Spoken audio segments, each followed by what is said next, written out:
so it's another nice quiet Saturday, and John and I have a project we have to get done this week. This car is heading off for its inaugural season in the Northwest racing scene. And you may recognize this car because once before it was the Pan America car in 2010. The owner, an international guy, had sold it off to a local person here in the Northwest, and this person is returning it back to track events. So with that said, the new owner has a few things he wants to make changes to about it, and we're going to show you what that's all about. John? Today I'm going to be outlining a pair of white racing stripes on this. I'm going to go over the outlining of it, the sealer before we put down our color, and our final color. So we're in the beginning stages of laying out our stripe, and we have our paper laid out all the way across the car. We're going to be using a metric tape measure since it'll be much easier to read as we lay out our stripe along the entire length. We have a 15 centimeter wide paper to lay out the center between our two stripes so it stays even all the way across. And we'll pick reference points such as our body line across as we go across the entire length and make sure our stripe stays even the entire way.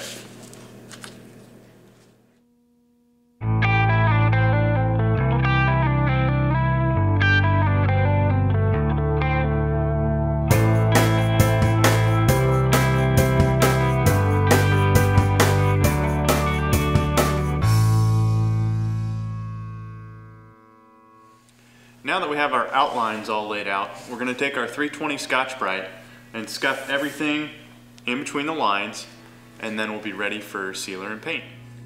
We're getting ready to paint our white stripes on the race car, and we're going to lay out our white sealer first. The reason we use a white sealer is because that's going to help us isolate between the red of the car and the white of the stripe. Otherwise, our stripes would probably have a pink hue to them once they were laid out.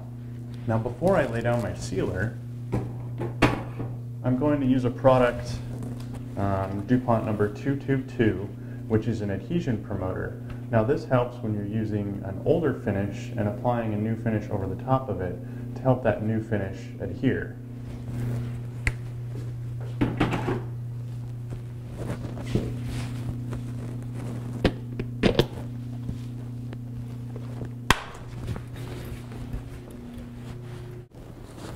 We probably don't have to use this for this particular finish, but the probability of that paint not sticking is too risky not to.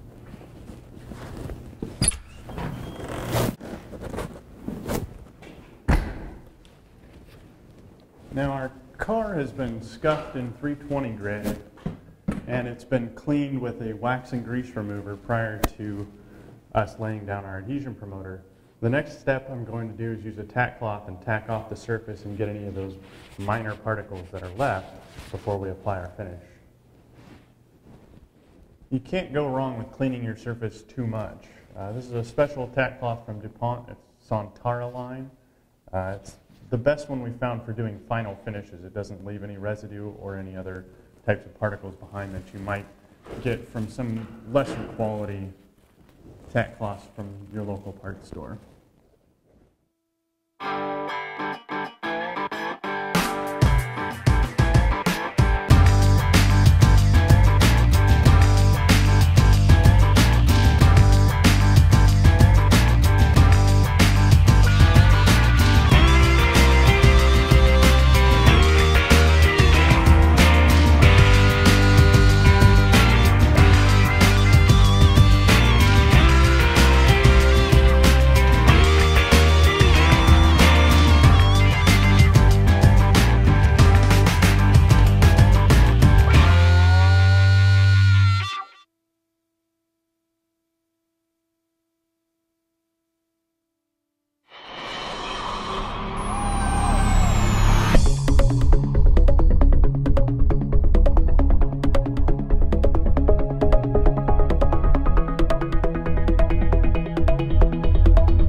so our GTV race car is nearing the end of the build cycle before it goes off and starts racing. And the owner wanted to have a two-tone paint job on it. He wanted some really sporty racing stripes. Now, what we used was Abarth white as our secondary color. And the way to really promote that secondary color is to encapsulate it. And the way you can do that is with a fine line transitional effect. I'm using black fine line tape, and you're going to see how this white's really going to be, it's going to show itself off here once you see how this is done. So we'll get started.